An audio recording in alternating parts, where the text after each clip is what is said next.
Hello, so today we're at RVW Pugh to do another day at the dealer video. They have got some serious kit and a jam-packed showroom. So let's go and take a look and see what they've got.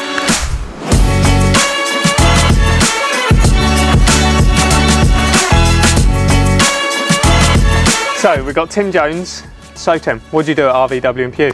I am an area sales manager. I've been with RVW Pugh about 7 months now. Okay. I've worked in the agricultural industry since I left school at the age of 17.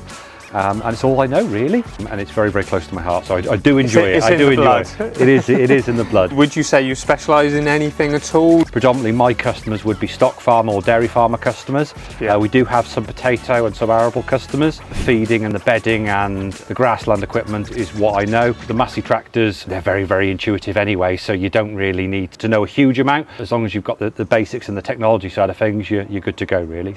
When you're sort of speccing a tractor for a customer, what would be your approach? So the first port of call is size. A lot of our customers will be on hill farms, so they won't want anything too high. Also, horsepower is a big indication of what they're wanting to do now and also what they're looking to do going forwards. They might need to buy a 6-metre power harrow, or they're always going to stick with 120 horsepower and just one rear mower, or they're wanting to put a mower on the front, or they're wanting to diversify into other areas. All these type of things, the questions need to be asked to identify what the customer wants first of all. So you're almost trying to future-proof it for them then? Completely right, yeah.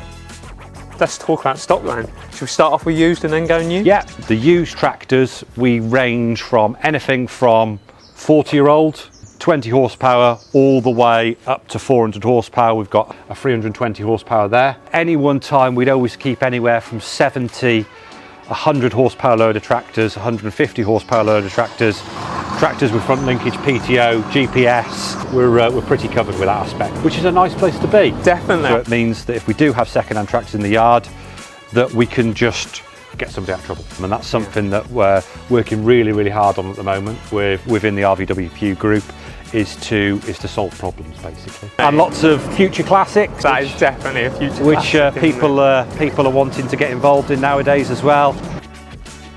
And then new. Yep.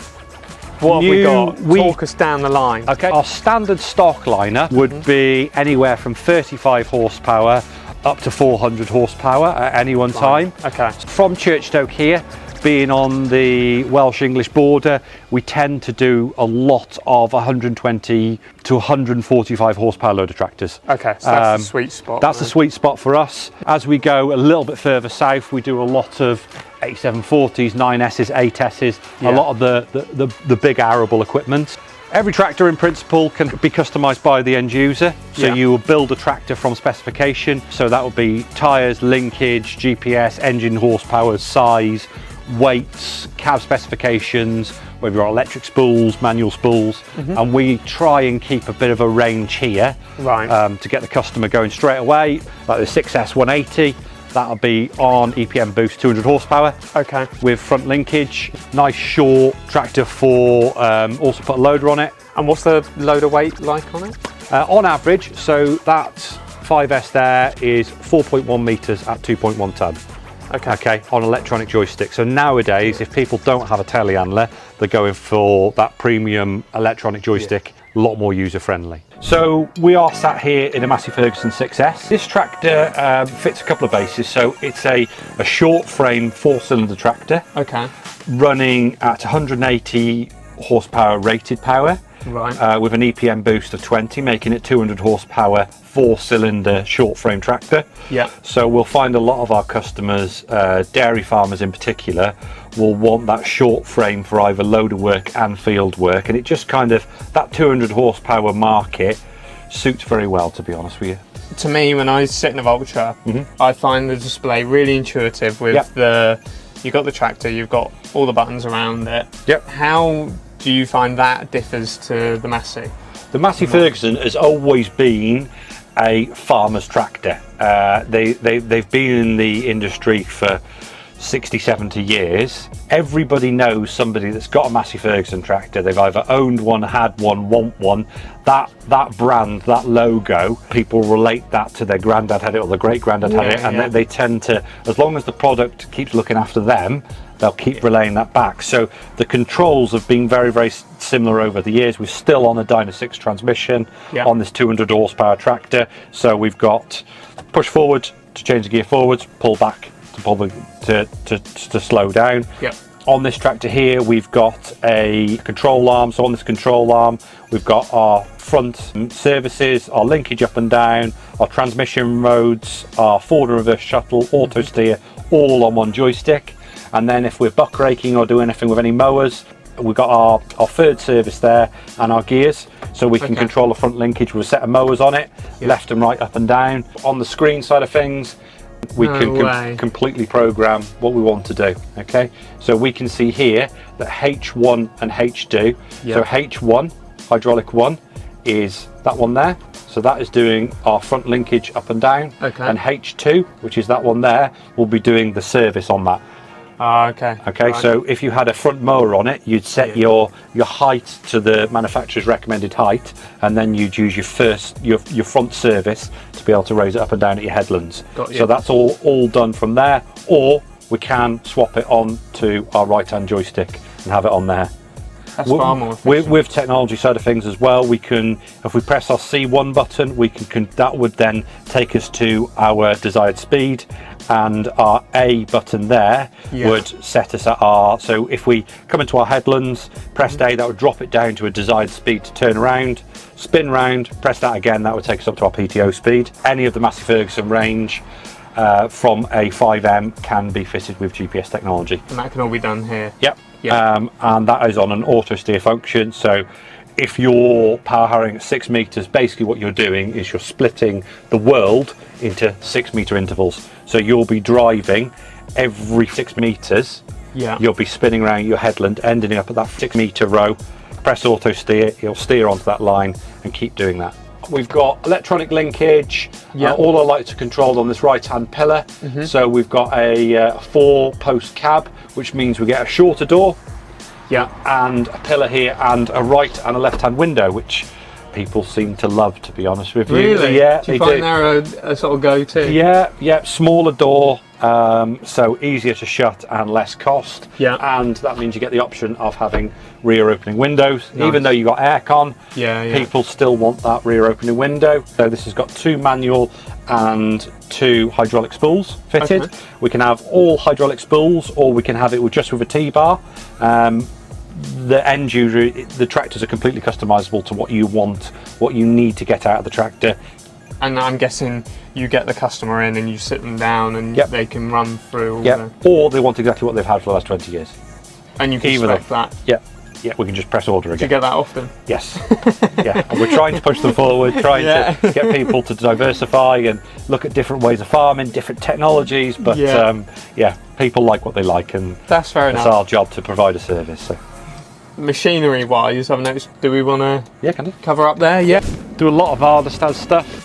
So with regards to the arable side of the company, we've always done an awful lot of equipment with the Väderstad range, which are almost the creme de la creme of arable equipment, built for life, designed for the customer. Just everything's over-engineered, really. So we keep a full range of demonstration equipment, 3 meter discs, all the way up to 6.5 meter combinations. We keep carriers, which are discs and rolls. We also do BVL feeder wagons, very, very well made, custom made feeders. On those, what makes them stand out? Build quality would be the BVL model.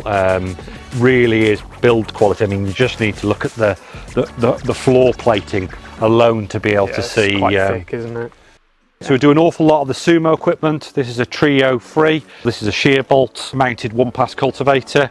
So you can either have an auto reset, so it's done hydraulically, so when it hits a stone or a tree root, it hydraulically pulls back. This will break that shear pin.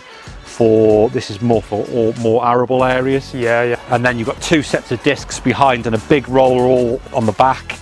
That allows a 1-pass cultivation. So this, you're adding that ploughed effect, you're adding the disc effect, and then you're rolling and consolidating all that back together.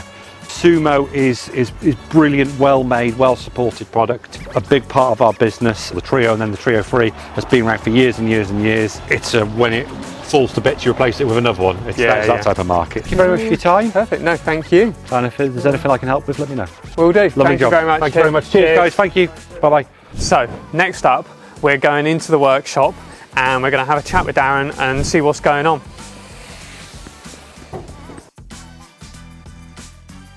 Let's take a look and I guess show me what we've got going on. This one is a sales machine, which we're in the process of splitting in half because we've got a sensor fault between the engine and the gearbox. Big job, man. After that's fixed, all done, out to the customer. Perfect. Hopefully. And I'm guessing they've got a demo machine at the moment. By the end, he's still got his part exchange machine, his own machine at the moment, so he's still got his own tractor, tractor at the moment. But when this goes out, we'll collect that at the same time, sort them over. This looks a little bit drastic. Yeah. It needs a new windscreen, and that's all. And you've got to do all of that? Yeah, we've got to take the cab off to glaze the windscreen. Because the glass goes from top to bottom, and it's quite a close fit between the cab and the back of the engine. Yeah.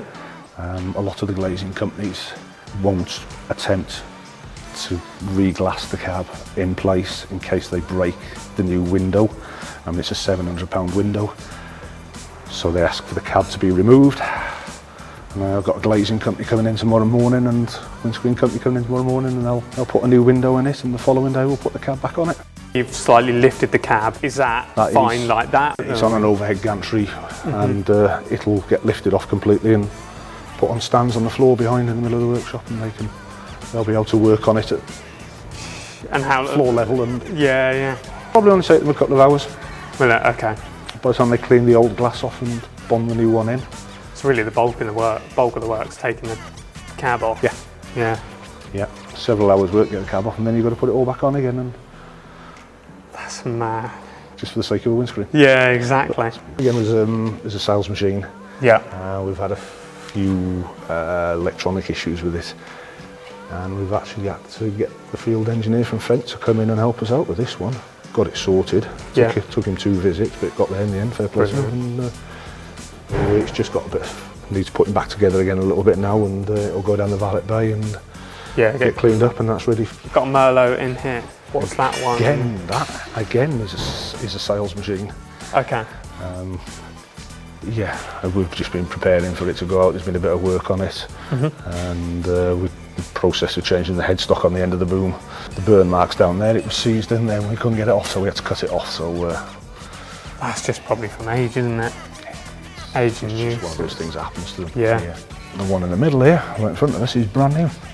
And is that just having its sort of initial checks before it goes out? That'll be in its PDI, calibrations and everything. And how do you find the newer machines to work on compared to the older ones? Luxury, aren't they? Really? Yeah.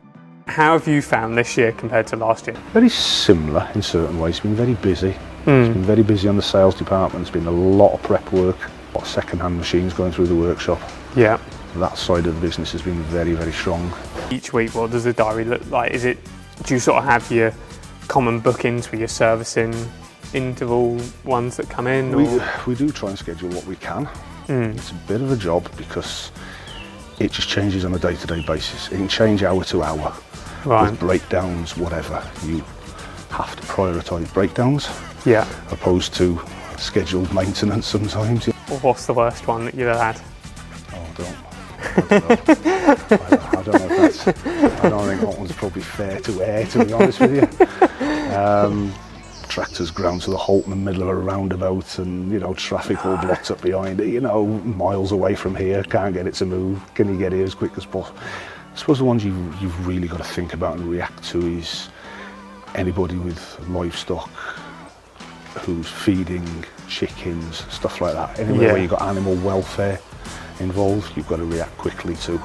I guess there's ones that can kind of wait a little bit longer, and then others that need done there and then. You ain't moving. It doesn't sound entirely fair, but the farming community are pretty understanding, and they realise that what is important and what needs to be and what needs to be done. Sometimes it involves maybe delaying somebody's work because of a breakdown. Is more important. It's one day, maybe they'll break down and we'll prioritise them at that point. Yeah, cool. Well, thank you very much, Darren. Appreciate your time. Thank you. So we come into the showroom to take a look round. So let's see what they've got, because there's a lot. So there's some Massey Ferguson merch here. We've got some of the ATVs, so some of the Yamaha range. Over here, you've got all your paint, your batteries, and a lot of Sealy kit as well. So here we've got heavy metal stuff, in the sense that you've got SHW tines, all the PTO tubes and things like that. Got all the fluids here, so all the lubricants, all the oils and things that you could need. And then, of course, what everyone loves when you walk in, all of the Massey merch, which there's a lot here that I haven't actually seen, like blankets, can't mention hip flask. You've got all your sort of models, and got your T20 with your little Ferguson baler, really sort of showing off, I guess, that Massey Ferguson heritage. And then when you sort of come across here, you've got all your linkage range.